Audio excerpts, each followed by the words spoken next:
चलिए प्रार्थना करते हैं। स्वर्गीय पिता, इस मौका के लिए आपको बहुत बहुत धन्यवाद देते हैं। हम अभी तेरे वचन को सीखने जा रहे हैं। हमें बुद्धि और ज्ञान दे ताकि अच्छी तरह समझकर सीख सकें। हमारे पापों को क्षमा कर। छोटी प्रार्थना यीशु के नाम से मांगते हैं, आमीन।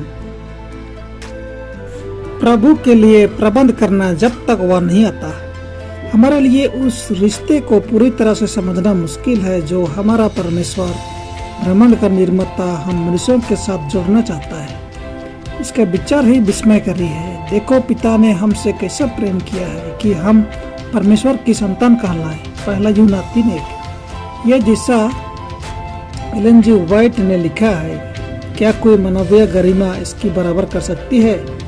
अनंत ईश्वर के पुत्र कहलाने से बढ़कर हम और क्या उच्च पद प्राप्त कर सकते हैं?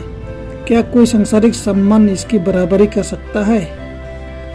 इस पाप से भरी दुनिया का केवल अंधेरा ही है जो हमें उस स्थिति की पूरी तरह से सराहना नहीं करने का कारण बनता है जो हमें यीशु में दिया गया है। तो भी यदि हम सावधान न रहे तो संसार और संसार की वस्तुओं का लालच हमें मसीह से दूर कर देगा।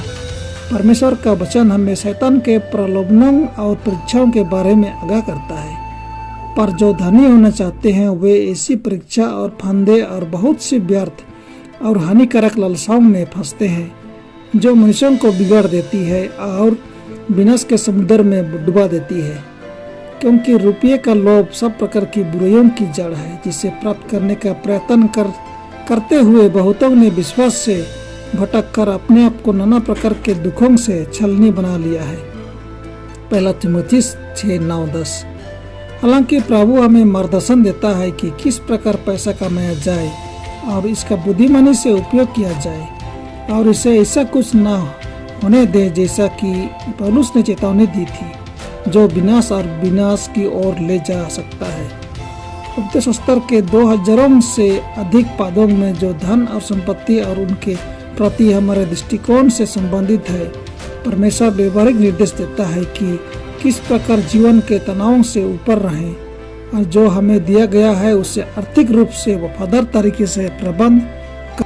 हम इस पाठ में देखेंगे कि कैसे हम इतना गहरा विश्वास विकसित कर सकते हैं कि हम उसके प्रति वफादार रहें, भले ही हम खरीद या बेच ना सकें। देखिए प्रकाशित वाक्य 13:17। परंतु इस प्रकार का विश्वास रातों रात नहीं आता।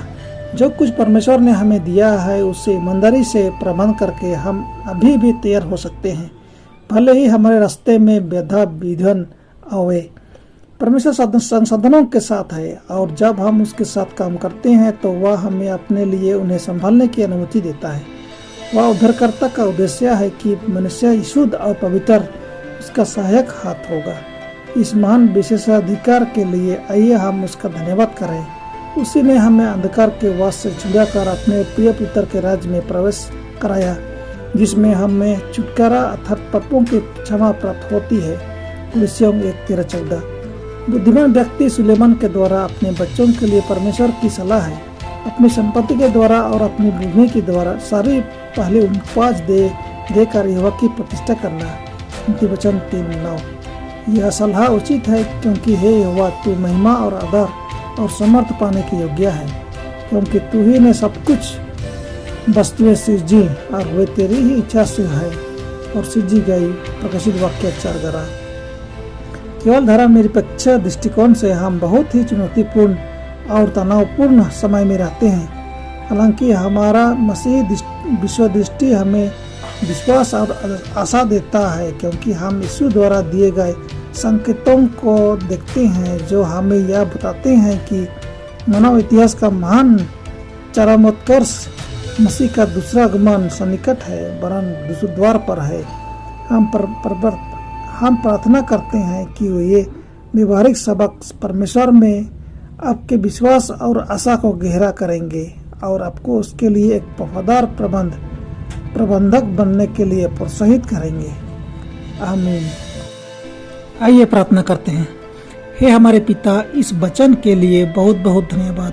हमें वचन को अंतःकरण में रखने के लिए समर्थ दे और अपने लिए और दूसरों के लिए फायदे में ला सके।